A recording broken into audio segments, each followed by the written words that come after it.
Fövqəladə Hallar Nazirliyi bəzi ərazilərdə gözlənilən küləkli və qeyri-sabit hava şəraiti ilə əlaqədar əhaliyə müraciət edib. Müraciətdə deyilir, Milli Hidrometeorologiya Xidmətinin məlumatına görə yaxın günlər ərzində ayrı-ayrı yerlərdə intensiv yağış yağacağı, bəzi dağ çaylarından qısa müddətli sel keçəcəyi, şimşək çaxacağı və arabir güclü külək əsəcəyi proqnozlaşdırılır.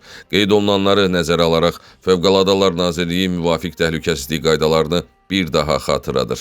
Belə ki, güclü külək zamanı yüngül konstruksiyalı və müvəqqəti tikililərdən, bina və reklam lövhələrindən uzaq durmaq, elektrik dirəyi və naqillərinin hündür ağacların altında dayanmamaq tövsiyə olunur.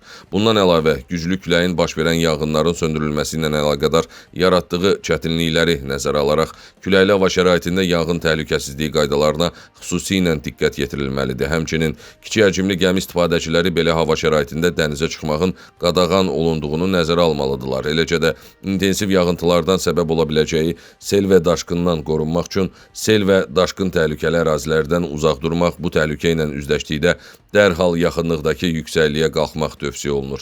Eyni zamanda ildırımla bağlı təhlükələrdən qorunmaq üçün elektrik cihazlarını şəbəkədən çıxarmaq, açıq havada olarkən elektrik xətti, ildırım ötürücüsü, navalça və antenaya yaxınlaşmamaq, hündür ağacların altında daldalanmamaq və bu məqsədlə nisbətən çökək yer seçmək, avtomobildə olduqda isə hərəkəti dayandırmaq, şüşələri qaldırıb ildırımın bitməsini gözləmək lazımdır deyə müraciətdə qeyd olunur.